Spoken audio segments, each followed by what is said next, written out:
Hello. आज बात करते हैं अपने application of trigonometry unit 9 term 2 में आने वाला चैप्टर है। ये अच्छा चैप्टर है। इसमें 8th चैप्टर अभी टर्म 2 में नहीं आ रहा है, टर्म 1 में आ चुका है। तो पहले 9 से स्टार्ट कर रहे हैं। तो सबसे पहले अपना जो टॉपिक है एप्लीकेशन ऑफ ट्रिग्नोमेट्री में, देखिए एप्लीकेशन ऑफ ट्रिग्नोमेट्री बहुत सारे होते हैं, एप्लीकेशंस बहुत सारी होती है ट्रिग्नोमेट्री की, लेकिन जो यहाँ पढ़ रहे हैं अपने वो ओनली हाइट और डिस्टेंस फाइंड करने के लिए पढ़ रहे हैं अपने। ठीक है, तो हाइट और डिस्टेंस कैसे, देखिए जैसे मान लो कोई भी एक हाइट है, किसी भी ऑब्जेक्ट की कोई हाइट है, तो एक्चुअली इस हाइट को बिना मेजर किए किसी भी एंगल के रेफरेंस से, ये ऑब्जर्वर है यहां से देख रहा है मान लो, तो इसके टॉप को देख रहा है और देखते टाइम यहां कुछ एंगल बना रहा है थीटा, तो उस थीटा के बेस पे अपने क्या निकाल लेना, उसकी हाइट को मेजर कर लेना। ये होता है एप्लीकेशन ऑफ ट्रिग्नोमेट्री। तो एप्लीकेशन ऑफ ट्रिग्नोमेट्री का जो सबसे पहला कॉन्सेप्ट है उसको समझते हैं पहले। देखिए मान लो कोई ऑब्जर्वर है जो किसी ऑब्जेक्ट को ऑब्जर्व कर रहा है, तो ऑब्जर्व करने के दो ही तरीके हो सकते हैं कि वो ऑब्जेक्ट या तो उस ऑब्जर्वर की आई की जो हॉरिजॉन्टल लाइन है,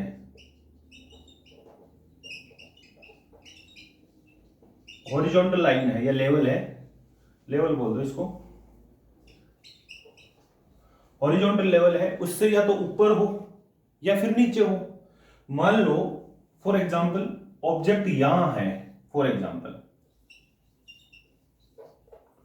ऑब्जेक्ट यहां है, तो यहां से क्या करेगा, व्यूअर यहां से देखेगा उस ऑब्जेक्ट को, यहां देखेगा तो कुछ एंगल बनेगा। ये जो लाइन ऑफ हॉरिजॉन्टल है वो, और जो व्यूअर है जो देख रहा है, उस देखने वाली लाइन जिसको क्या बोलते हैं साइट, इसके बीच में कुछ एंगल बनेगा, साइड के बीच में, उसको मान लेते हैं थीटा एंगल बन रहा है। तो उस थीटा एंगल के बेसिस पे उसकी हाइट निकाल लेना कि ये हॉरिजॉन्टल लाइन से कितना ऊपर है। बस कंडीशन ये है कि अपने को उसकी परपेंडिकुलर डिस्टेंस कितने डिस्टेंस पे है वो एक चीज पता होनी चाहिए, या फिर अपने इस डिस्टेंस और इस हाइट में क्या कर सकते हैं, इस थीटा के बेसिस पे एक रिलेशन फाइंड कर सकते हैं। तो अभी या फिर सेकंड कंडीशन बनती है कि जो साइट है वो उस ऑब्जेक्ट को नीचे की तरफ देख रही हो, कोई ऑब्जेक्ट यहां है, ये अपना ऑब्जर्वर है, व्यूअर है, वहां इसको नीचे की तरफ देख रहा है, तो यहां भी क्या बनेगा, एक एंगल मान लेते हैं ये एंगल थीटा 1 बन रहा है, ये थीटा 2 बन रहा है। ये दो ही कंडीशन, दो ही सिचुएशन हो सकती है कि व्यूअर या तो ऊपर की तरफ देखे या नीचे की तरफ देखे। तो जब ऊपर की ओर देखता है यहां, तो जो एंगल बनता है इसको बोलते हैं एंगल ऑफ एलिवेशन, एलिवेट करना, ऊपर की तरफ देखना, और ये बनता है एंगल ऑफ डिप्रेशन, यानी कि डिप्रेट करना, नीचे की तरफ देखना। तो ये दो सिचुएशन हो सकती है। ये ऑब्जर्वर है, ऑब्जर्वर की आई की हॉरिजॉन्टल लेवल से या तो ऑब्जेक्ट ऊपर होगा या नीचे होगा, तो दोनों कंडीशन में एंगल ऑफ एलिवेशन ऊपर की तरफ, एंगल ऑफ डिप्रेशन बनेगा आपका नीचे की तरफ। तो ये साइड यानी कि देख, नजर जिसको बोलते हैं, ये नीचे की तरफ होगी। ये दो सिचुएशन बनेगी। तो इस सिचुएशन में अपने क्या निकाल लेना है, और इस हॉरिजॉन्टल लाइन से, इस हॉरिजॉन्टल लेवल से ऊपर और नीचे कितना है वो निकाला जा सकता है। यदि अपने को ये डिस्टेंस दे रखी हो, ये वाली, कि यहां से ये परपेंडिकुलर डिस्टेंस कितनी है, तो इसकी एक्चुअल हाइट भी फाइंड किया जा सकती है इस थीटा के बेसिस पे। और यदि मान लो अपने को ये डिस्टेंस पता नहीं है, तो अपने इसमें यानी कि ये डिस्टेंस और ये वाली जो परपेंडिकुलर डिस्टेंस है उसमें एक रिलेशन फाइंड किया जा सकता है। तो देखिए कैसे, इन सब चीजों को समझने के लिए अपने थोड़ा सा 8th चैप्टर में जाना पड़ेगा, वहां से स्टार्ट करते हैं इसको। तो इसमें जो मेन दो चीजें हैं, एक तो एंगल ऑफ एलिवेशन और एक एंगल ऑफ डिप्रेशन। देखिए एंगल ऑफ एलिवेशन और एंगल ऑफ डिप्रेशन में रिलेशन होता है क्या, मान लो ऑब्जर्वर यहां है, ये इसकी हॉरिजॉन्टल लेवल है आई का, तो ऊपर देख रहा है ये, तो ये एंगल ऑफ एलिवेशन हो गया। अब मान लो ऑब्जेक्ट अपना नीचे है, ठीक है, और यहां से देख रहा है इस ऑब्जेक्ट को, तो ये हो गया एंगल ऑफ डिप्रेशन, ये वाला एंगल ऑफ डिप्रेशन, ये वाला, ठीक है ना। इसको एडी लिखता हूं मैं और इसको एई लिखता हूं, एलिवेशन को। तो यूज हमेशा अपने को एंगल ऑफ एलिवेशन ही करना है। तो इस एंगल ऑफ एलिवेशन को एंगल ऑफ डिप्रेशन में कैसे कन्वर्ट करते हैं वो देखते हैं। अब ये जो हॉरिजॉन्टल लाइन है लेवल वाली, आई का जो लेवल है हॉरिजॉन्टल, उसके पैरेलल क्या होगा उस ऑब्जेक्ट का ग्राउंड के साथ। जैसे मान लो ये ग्राउंड है, यहां कोई ऑब्जेक्ट रखा है, अपने यहां से छत से किसी चीज को नीचे देख रहे हैं, तो ये लेवल हो गया ना, हॉरिजॉन्टल लेवल के पैरेलल लाइन हो गई है। तो ये एंगल जो एंगल ऑफ डिप्रेशन बन रहा है वो यहां बनेगा उसके इक्वल। मान लो ये थीटा बन रहा है फॉर एग्जांपल, तो ये थीटा बनेगा। क्यों? क्योंकि ये L1 मान लेता हूं, इसको L2 मान लेता हूं। L1 और L2 क्या है? L1 पैरेलल टू L2, तो ये क्या हो जाएगा? Vertically sorry alternate interior angle बन जाएंगे। तो अल्टरनेट इंटीरियर एंगल क्या होते हैं? दोनों इक्वल होते हैं। तो ये एंगल क्या बन जाएगा? आपका सेम बन जाएगा। तो अपने इससे क्या कर लेंगे? हाइट फाइंड कर लेंगे ऐसे, ठीक है। तो एंगल ऑफ डेरिवेशन को एंगल ऑफ एलिवेशन में कन्वर्ट करो और उससे वैल्यू निकाल लेंगे। चलो ये सब चीजें कैसे निकालेंगे उन सब चीजों को समझते हैं। तो ट्रिग्नोमेट्रिकल जो फंक्शन है उनकी बात करते हैं पहले। मेनली ट्रिग्नोमेट्रिकल फंक्शन 6 होते हैं, sine theta, cos theta, tan theta, cosec, sec and cot.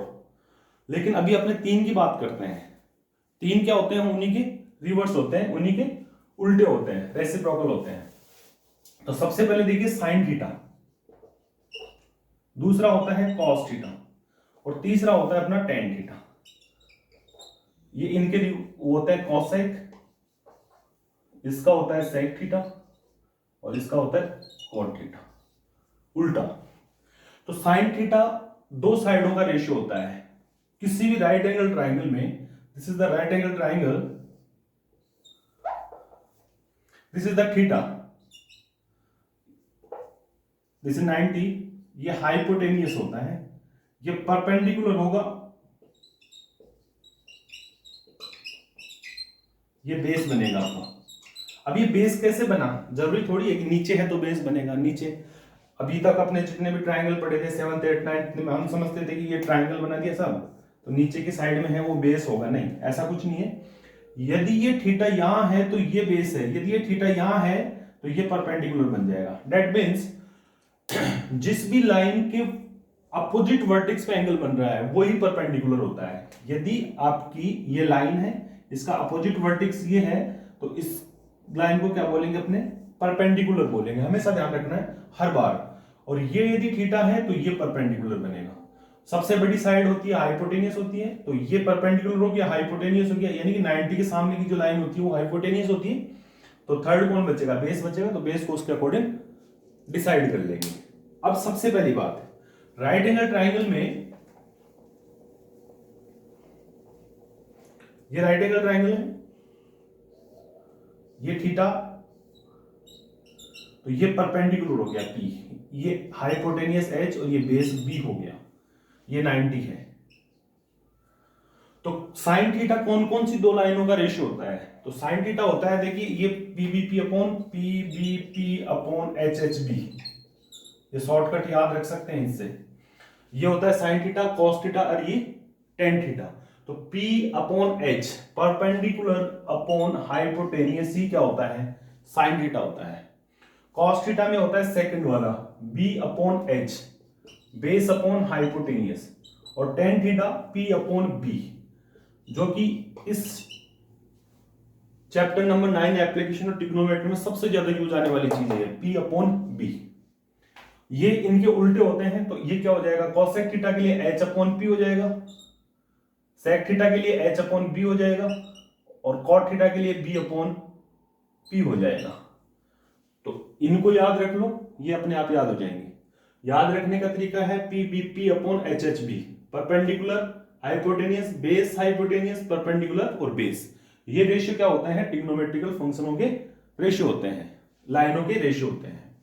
अब देखिए यहां जैसे मान लो अपने को परपेंडिकुलर निकालना है, जैसे मान लो यहां परपेंडिकुलर निकालना है और अपने को हाइपोटेनियस गिवन है, तो P बराबर क्या हो जाएगा? P बराबर H साइन थीटा लिख सकते हैं ना इसको, P बराबर H साइन थीटा। देखिए ये जब क्वेश्चन करवाएंगे तो बार बार इन चीजों को रिपीट नहीं करेंगे, इसलिए पहले समझ लो कि P निकालना है तो इसको क्रॉस मल्टीप्लाई करेंगे तो H sin थीटा लिखेंगे। तो P को H के साथ रिलेट करें तो क्या लिखेंगे, H sin थीटा। ठीक है, अब B को निकालना हो, बेस निकालना हो यहां तो H cos थीटा। B बराबर ये हो गया ना, ये P बराबर H sin थीटा हो गया। और जब यहां से इन दोनों की बात करें, यदि अपने को हाइपोटेनियस नहीं गिवन है, परपेंडिकुलर या बेस में से कोई एक चीज गिवन है, तो इससे निकालेंगे, tan यूज करना है अपने को।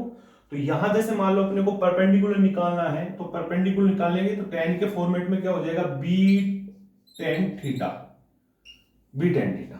यदि मान लो अपने को परपेंडिकुलर निकालना है तो ये हो जाएगा p के केस में। यदि बेस निकालना है तो क्या हो जाएगा, p upon tan theta, p upon simple सा क्रॉस मल्टीप्लाई करना है, कुछ नहीं करना।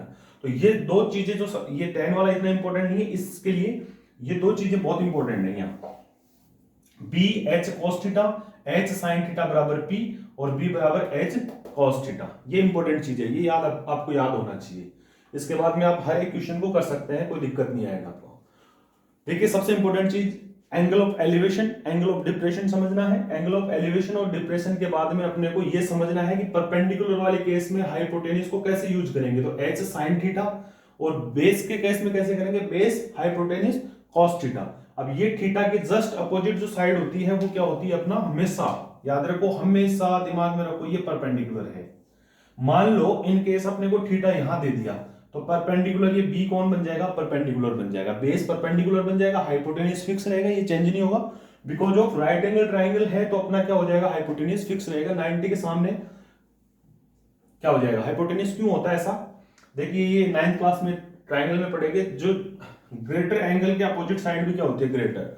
तो किसी भी एंगल में, राइट एंगल ट्राइंगल में सबसे बड़ा एंगल क्या होता है, 90 होता है। सम प्रॉपर्टी से, क्योंकि टोटल कितना होता है 180 डिग्री, ये इस टॉपिक का पार्ट नहीं है। 180 डिग्री होता है तो 90 ये है, तो इन दोनों का सम कितना है, 90 है। तो सबसे बड़ा कौन हुआ, यही हुआ ना, तो सबसे बड़ी साइड भी क्या हो जाएगी, हाइपोटेन्यूज हो जाएगी। ठीक है, तो ये तो हो गया इसका बेसिक्स। इन बेसिक्स को समझेंगे और फिर अपने क्वेश्चन करेंगे। मान लो एक एग्जांपल रखते, कोई भी एक टावर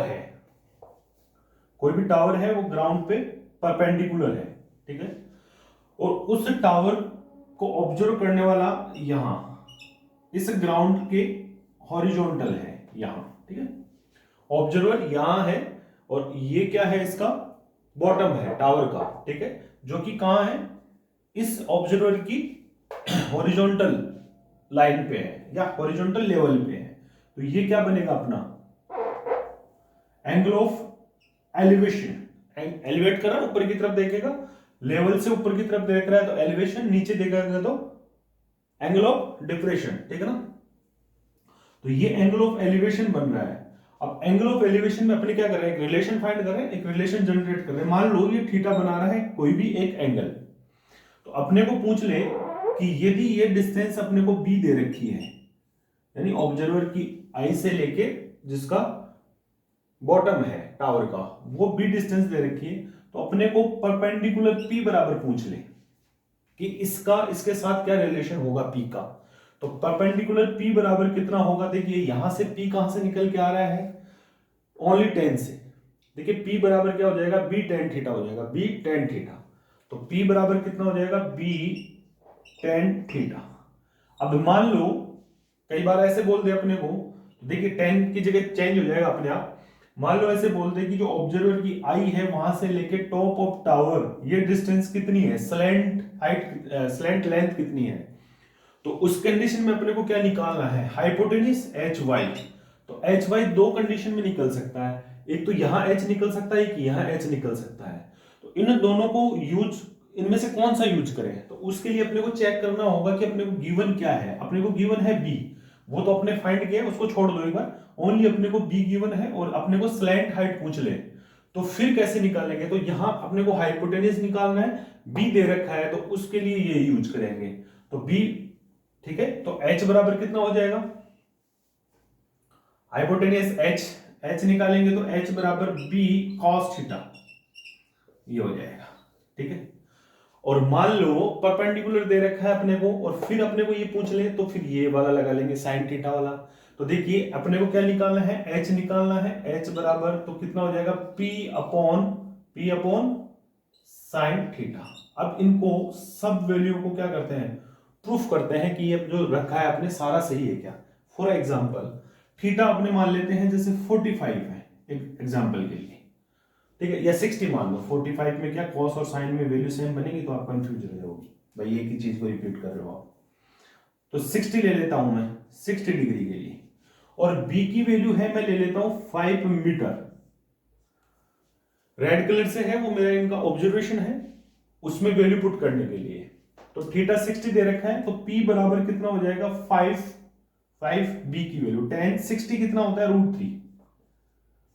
अच्छा ये वैल्यू कितनी होती है 60, 30 इनकी, 45 इनकी, तो उनको भी एक बार डिस्कस कर लेंगे, एक बार ये समझ लेते हैं पहले। तो परपेंडिकुलर बराबर ये हो जाएगा।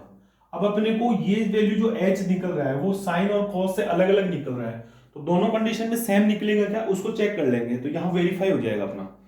तो P h निकालना है तो h cos के साथ, तो B कितना है 5 है, cos 60 तो ये कितना हो जाएगा 1/2 cos 60 की वैल्यू होती है cos 60 1/2, तो 1/2 ऊपर जाएगा तो कितना बन जाएगा 10 मीटर। तो हाइपोटेन्यूस कितना बन जाएगा 10 मीटर। अब यहां चेक करो साइन 60 की वैल्यू कितनी होती है, देखिए P बराबर तो कितना दे रखा अपने को, P की वैल्यू यहां फाइंड की है, सेम एंगल के लिए यही बनेगा, P बराबर 5√3 अपॉन साइन 60 होता है √3/2। तो 2 पर गया √3 से √3 कैंसिल, तो कितना आ गया 10 आ गया। तो दोनों कंडीशन में हाइपोटेन्यूस सेम हुआ ना। तो किसी भी एंगल में वैल्यू पुट करके, किसी भी ट्रिग्नोमेट्रिकल फंक्शन में आप वैल्यू पुट करके इसकी लेंथ या डिस्टेंस निकाल सकते हैं, ठीक है। तो सब वेरीफाइड है, तो ये एक एग्जांपल करके कर भी लिया आपने, तो हो गया वेरिफिकेशन हो गया इसका। तो यहां कोई कंफ्यूजन नहीं होना चाहिए आपके, ठीक है। अब सेम चीज जैसे मान लो कि ऑब्जर्वर की कुछ हाइट होती, यहां एक चेंज करता हूं थोड़ा सा मैं, ऑब्जर्वर की कुछ हाइट होती ग्राउंड से, ठीक है। जैसे मान लो ये ऑब्जर्वर यहां स्टैंड कर रहा है, यहां है, ये इसकी आई है, तो यहां से वो दोनों तरफ देख रहा है, एक तो टॉप को भी देख रहा है, टॉप ऑफ टावर भी देख रहा है, और एक उसके फुट को भी देख रहा है, या जहां पे स्टैंड कर रहा है वो ग्राउंड में भी देख रहा है। तो यहां दो एंगल बनेंगे, एक तो एंगल ऑफ एलिवेशन और एक एंगल ऑफ डिप्रेशन। तो देखिए अपने को एंगल डायग्राम नहीं गिवन होगा, अपने को एंगल ऑफ एलिवेशन और डिप्रेशन यहां से मेजर करना पड़ेगा। ये जो ग्राउंड की जो लाइन है इसके और इस आई के हॉरिजॉन्टल क्या करेंगे, एक लाइन ड्रॉ करेंगे। तो यहां से एंगल ऑफ एलिवेशन, तो देखिए ये भी गलती करते हैं स्टूडेंट, क्या करते हैं एंगल ऑफ एलिवेशन इसको मेजर करते हैं, ये गलत है। एंगल ऑफ एलिवेशन होता है हॉरिजॉन्टल लाइन से कितना नीचे देख रहा है वो, हॉरिजॉन्टल लाइन ये है, हॉरिजॉन्टल लाइन ये है, तो इससे कितना नीचे देख रहा है, तो एंगल ऑफ डिप्रेशन ये होगा। और एंगल ऑफ एलिवेशन इस हॉरिजॉन्टल लाइन से कितना ऊपर देख रहा है वो होगा। तो ये तो होगा आपका एंगल ऑफ एलिवेशन और ये एंगल ऑफ डिप्रेशन, ये ध्यान रखना। हॉरिजॉन्टल लाइन से ये आई, ऑब्जर्वर की आई से कितना नीचे देख रहा है, तो ये एंगल होगा, न कि ये वाला एंगल होगा, ठीक है। तो ये होगा। अब इस कंडीशन में अपने को पूछ ले what is the ratio of this height and this height, तो ऑब्जर्वर की हाइट तो ये है और ये क्या है, टोटल टावर की हाइट है। तो टावर की हाइट में क्या है, ऑब्जर्वर की हाइट भी इंक्लूड है। तो ये एंगल देखो कैसे निकालेंगे, पहले ये हाइट निकालते हैं, ऑब्जर्वर की हाइट निकालेंगे, तो ये एंगल ऑफ डिप्रेशन बन रहा है, जैसे मान लो θ1 बन रहा है, तो ये एंगल कितना बन जाएगा, θ1 बनेगा। तो इसे θ1 के रेफरेंस में बी अपने को ऑलरेडी गिवन है, बी यानी कि आपका जो ऑब्जर्वर और जो टावर है उसके बीच का डिस्टेंस बी दे रखा है, तो ये θ1 निकल गया। तो इस θ1 से क्या निकल जाएगा, ये θ1 तो ये परपेंडिकुलर, तो हाइट ऑफ ऑब्जर्वर निकल जाएगा। अभी ऑब्जर्वर की हाइट निकल गई, यहां से क्या निकालेंगे अपना, ये डिस्टेंस इक्वली होगी बी के इक्वल, तो ये भी बी, तो ये क्या निकल जाएगी, ये वाली हाइट निकल जाएगी। अब दोनों को क्या कर देंगे, इसमें ये निकाल के ये वाली ऐड करोगे तो टोटल हाइट ऑफ टावर निकल जाएगा, और ये टोटल ये दे रखा है, उसका रेशियो पूछेगा तो रेशियो निकाल लेंगे, कैलकुलेट कर लेंगे। तो इस टाइप के बहुत सारे क्वेश्चन करने बाकी हैं, वो करेंगे अभी, ठीक है। उससे पहले देखिए, जैसे मान लो अपने को एंगल की वैल्यू निकालनी है, यदि 8th चैप्टर पहले पढ़ते तो वो चीजें वहां डिस्कस हो जाती, लेकिन अभी इसमें थोड़ा सा 2 मिनट का टाइम निकाल के समझ लो, सीख लो एक बार। मान लो जैसे साइन अपने मेनली जो पढ़ते हैं 10th 9th 10th क्लास में, जो ट्रिग्नोमेट्री में पढ़ते हैं 10th क्लास में, वो पढ़ते हैं 0 डिग्री, 30 डिग्री, 45 डिग्री, 60 डिग्री और 90 डिग्री। 120 डिग्री का एक एग्जाम्पल है, आपको पता हो तो, आपने पढ़ा हो तो सर्कल वाले में, ठीक है ना, वो सर्कल वाले में एरिया रिलेटेड टू सर्कल जो 12th चैप्टर है उसमें इक्वेशन है जिसमें अपने को सर्कल के अंदर ऐसे एंगल बन रहा है, वो 120 डिग्री का बन रहा है, तो उसको कई बार छुड़वा देते हैं टीचर, लेकिन ऐसा नहीं होता है कि वो 120 डिग्री है तो उसको छोड़ देंगे, नहीं, वो करेंगे, लेकिन जब उस टॉपिक को पढ़ेंगे तो वही डिस्कस करेंगे उसको। ये साइन थीटा है, ये कॉस थीटा है, ये थीटा की वैल्यूज दे रखी हैं, और ये आपका टेन थीटा है। ये तीन का डिस्कशन कर लेते हैं, और जो है वो रिवर्स, जो रिमेनिंग तीन है वो इन्हीं के रिवर्स होंगे, तो उनको वही पढ़ेंगे, जब जरूरत पड़ेगी तो उसी को पढ़ लेंगे। तो साइन जीरो की वैल्यू जो होती है वो होती है आपकी, देखो इसको समझने के दो तरीके होते हैं, या तो एक अपने डायरेक्ट बनाना हो तो यहाँ क्या लिखते हैं, ऐसे देखो, ये जीरो लिखो, फिर यहाँ 1 लिखो, 2 लिखो, 3 लिखो, 4 लिख लो, फिर डिवाइड बाई 4 कर दो सबको, फिर इसको क्या कर लो, स्क्वायर रूट ले लो इसका सबका।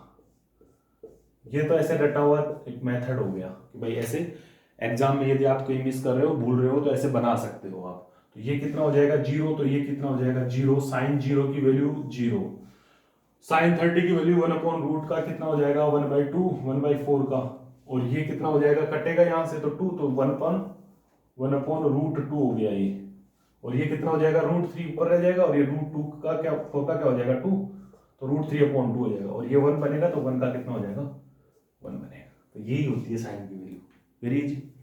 देखिए साइन जीरो की वैल्यू होती है जीरो, 30 की 1/2, 45 की 1/√2, 60 की √3/2, और 90 की 1 होती है। एक तो ये तरीका होता है, एक दूसरा, कई स्टूडेंट ऐसे ग्राफ से भी समझते हैं इस चीज को। देखिए ये होता है साइनोसॉइडल ग्राफ बनता है ऐसे,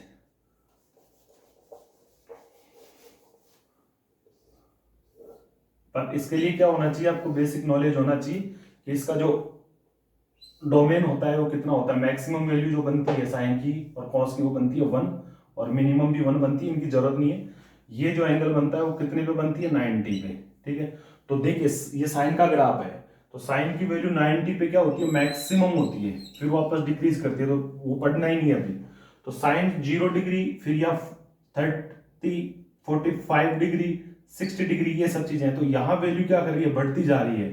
तो याद रखने का तरीका ये भी है, देखो जीरो आया, फिर ये वैल्यू इससे बड़ी है, और ये इससे बड़ी है, और ये इससे बड़ी है, और ये सबसे बड़ी है इनमें, ठीक है ना। तो एक तरीका ये भी होता है ऐसे याद रखने का कि साइन की जो वैल्यू है वो बढ़ती है थीटा के साथ, ठीक है ना।